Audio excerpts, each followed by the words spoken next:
Bonjour. Suite à la demande de plusieurs membres de la page, aujourd'hui on va travailler sur les fonctions de recherche avancées. On va prendre l'exemple suivant. On a un tableau initial qui est composé initialement de 400 lignes. On veut à partir de ce tableau, par exemple, créer seulement les lignes qui contiennent dans la région Casablanca avec une date comprise entre deux dates qu'on a introduites. Voilà un exemple. Par exemple, on veut déterminer le chiffre d'affaires dans la ville de Safi, dans la date comprise entre le 1-1-2001 et le 1-1-2005. On a créé une fonction de recherche avancée avec le VBA. Lorsqu'on clique sur actualiser, euh, on remarque ici qu'on a seulement les lignes de la ville Safi. On compare entre les deux. Ici, c'est seulement la ligne contient Safi. Comme vous remarquez ici, on a 1, 11, 15. Les mêmes lignes qu'on a trouvées avec notre fonction de recherche. On va refaire l'essai avec la ville Casablanca. Clique sur actualiser. On va toujours trouver les mêmes résultats. Voilà, 1, 9, 13, 17. On a ici les mêmes résultats.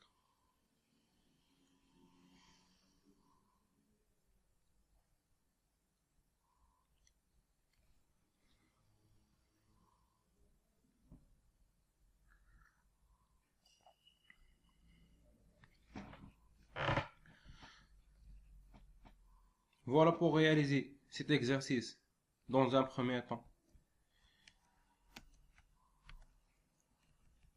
On va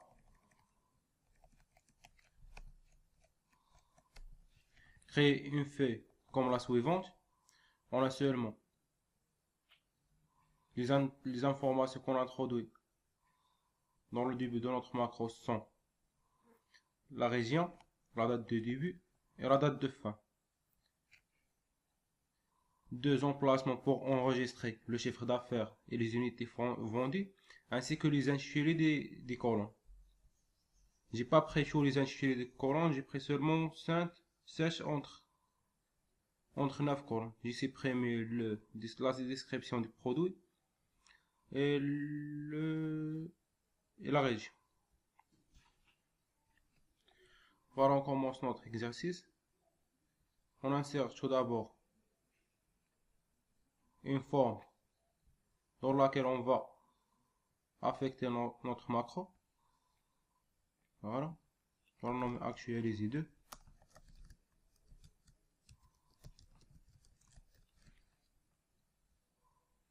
Ou on clique sur bouton droit, affecter une macro, actualiser 2, ou une nouvelle. Voilà ce qu'on veut faire. On veut, à partir de notre tableau source qui se trouve dans la feuille exercice, chercher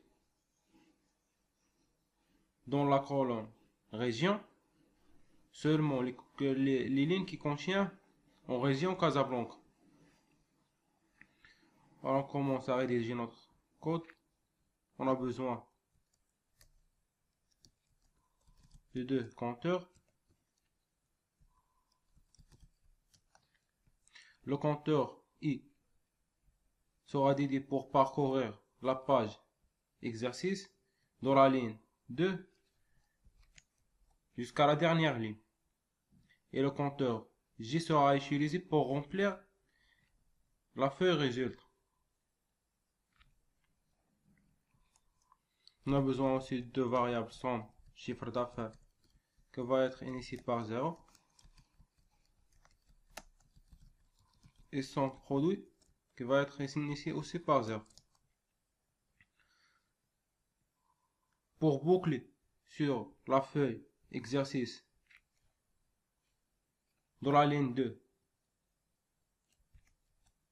jusqu'à la ligne 400, on peut soit utiliser la boucle for, par exemple for est égal à 2 chou 400. Ou on peut aussi utiliser la boucle while si on ne connaît pas vraiment le nombre de lignes utilisées. Voilà, on a écrit notre boucle for. On doit maintenant introduire les conditions pour copier les informations qui contiennent seulement la valeur qui existe sur cette cellule, cette row. Voilà, on va écrire if sheet résultat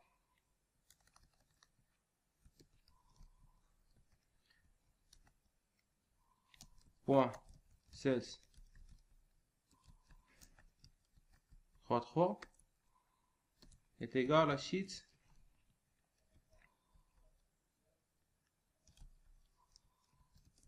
exercice point sales i point sales i 1 2 3 4 5 point sales i 5.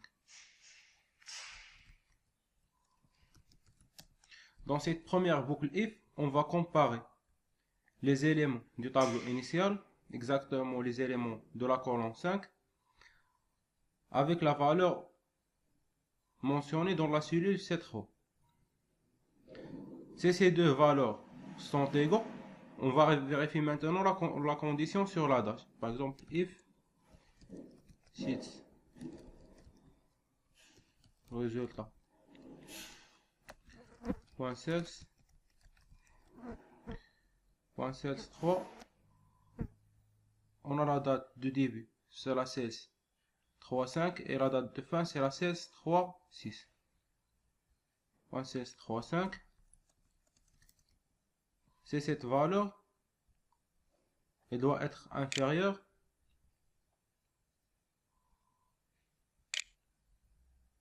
cette valeur est inférieure ou égale la date qui existe dans la feuille exercice, c'est-à-dire la colonne 1 2 3, c'est-à-dire G3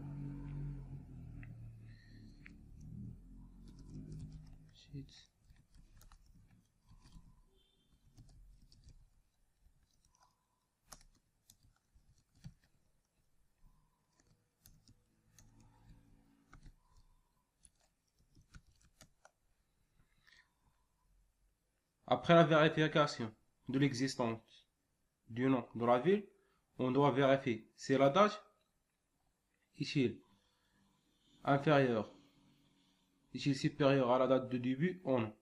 Supérieure à la date de début et inférieure à la date de fin. On va seulement copier cette partie du code. On va changer le 5 par 6 et l'inférieur par supérieur.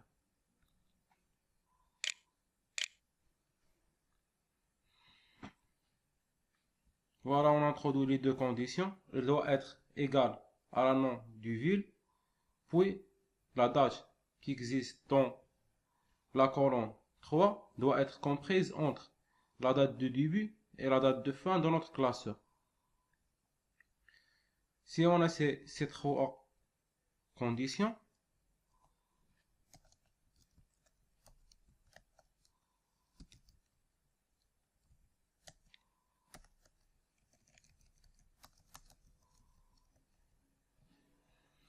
a ces trois conditions, on doit copier les lignes identifiant mois, date, vendeur, code produit, chiffre d'affaires et unité de produit dans la feuille exercice vers la feuille résultat.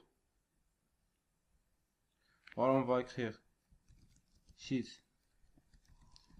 résultat point sales J1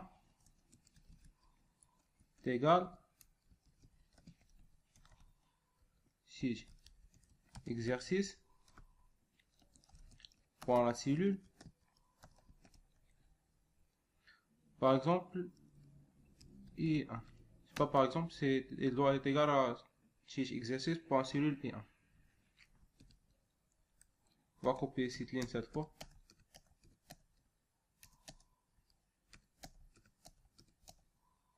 Un, deux, trois. On a ici G1, G2, G3, G4, G5, G6 et G7.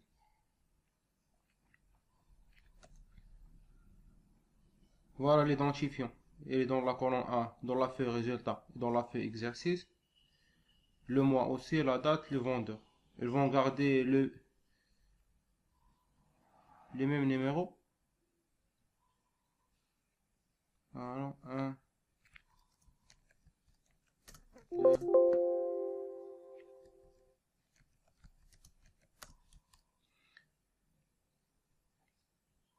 Pour le code produit, chiffre d'affaires et unité vendue, on a le code produit dans la ligne 6 et 7, 6, 8 et 9. 6, 8 et 9.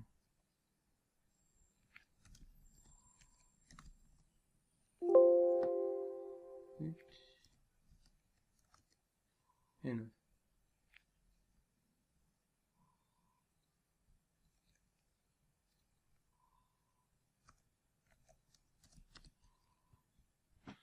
Voilà, on a copié les cellules. On doit calculer maintenant la somme chiffre d'affaires qui est égale à la somme chiffre d'affaires plus la valeur qu'on vient de trouver.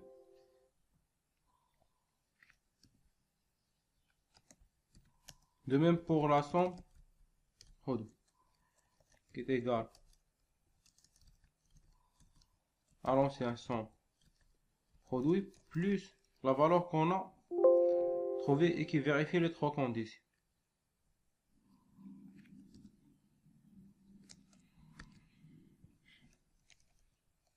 Et voilà, à la fin de cette condition, on doit incrémenter le J.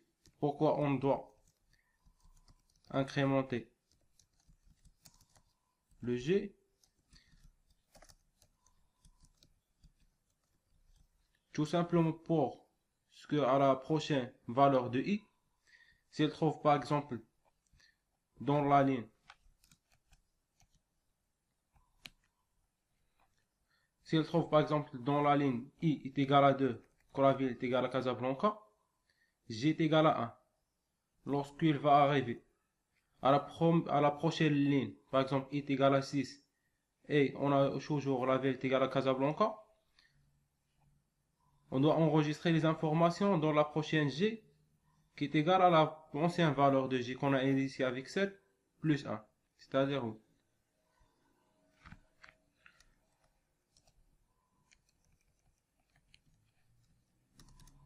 Et voilà, dans la dernière étape, on doit enregistrer les valeurs de somme chiffre d'affaires et somme produit dans ces deux cellules.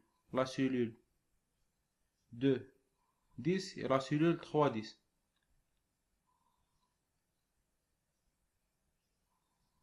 Ah, shit.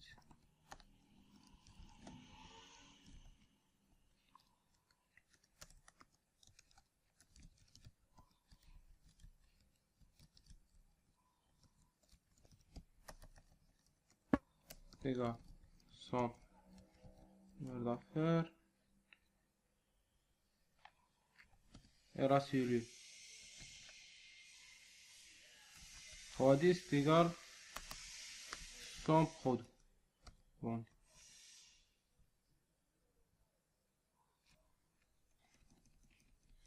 Et voilà, on a presque terminé notre exercice. On va essayer notre bouton.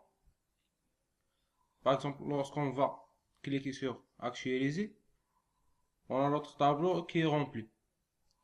Si vous le remarquez, c'est la première ligne 7, on a le numéro 1. Si on change, par exemple la ville, et on clique sur actualiser, on a la première ligne qui contient le 6.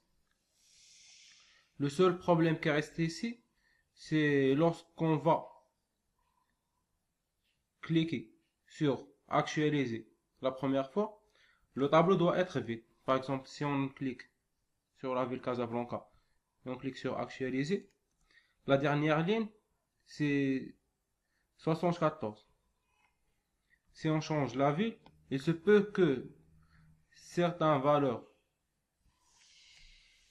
à la fin du tableau restent les mêmes. Par exemple, comme ce. Voilà, ce qu'on doit faire, on doit ajouter un petit code pour, pour initier le tableau à chaque démarrage de notre sous-programme. Pour cela, on va enregistrer un simple macro. Développeur, enregistrer une macro, macro 2. On va sélectionner notre tableau avec CTRL SHIFT DOWN, puis effacer la contenue. On arrête l'enregistrement.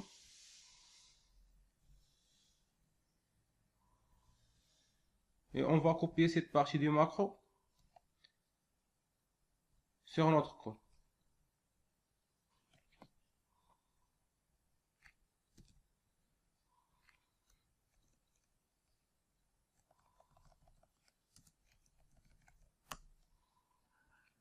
Et voilà, on a terminé notre exercice. Alors, lorsqu'on clique sur actualiser, il remplit le tableau. Lorsqu'on va recliquer, rechoisir une autre ville et cliquer sur actualiser, il va dans un premier temps supprimer les anciennes valeurs, puis il va enregistrer des nouveaux valeurs.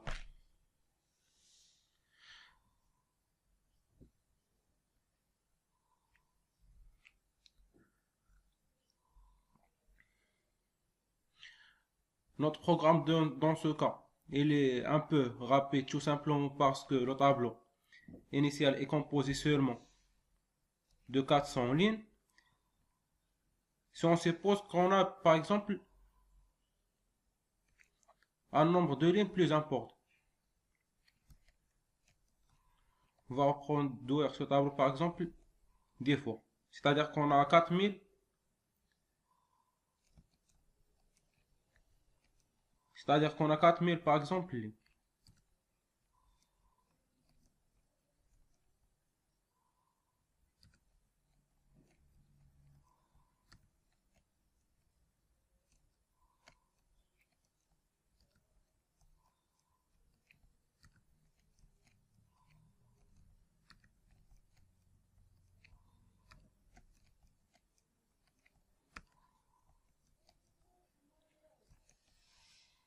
Par exemple, on prend seulement 3500. On va changer dans la boucle for de 2 jusqu'à 4000. Et on va retester notre programme. Voilà, cette fois, lorsqu'on va cliquer sur actualiser, le programme est un peu plus long. Comme vous le remarquez ici, là, le cercle qui apparaît ici. Pour remédier à ce problème, je vous recommande d'utiliser le Microsoft Access. J'ai refait le même exercice en copiant la première table sur une base de données Access. Et j'ai refait le même exercice. Comme vous le remarquez, c'est lorsque je change la ville, les données sont automatiquement actualisées ici dans une clin 2. Et cette fois, le code programme est composé seulement d'une seule ligne. Voilà, fait propriété, événement. Voilà le code programme. Dans ce cas, il est composé seulement de cette commande. La commande de l'actualisation après le changement des valeurs de la liste des rôles.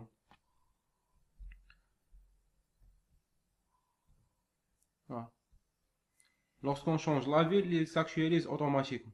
On a seulement une seule ligne de programme. Par contre, lorsqu'on a programmé ça avec le VBA, on avait combien de lignes? 1, 2, 3, 4, 5, 6, 7, 8, 9, 10, 11, 12, 13, 14, 15, 16, 17, 18, 19, 20. Ce sont 25 lignes, presque 25 lignes. Vous trouvez dans le même classeur l'autre exemple avec la fonction ou avec la boucle while. On écrit tout simplement while exercice.cels est différent de vide. Et à la fin de la boucle, on écrit W1. On utilise ce cas lorsqu'on n'a pas une idée générale sur le nombre de lignes qui existent dans notre table. Et voilà, on a terminé notre exercice.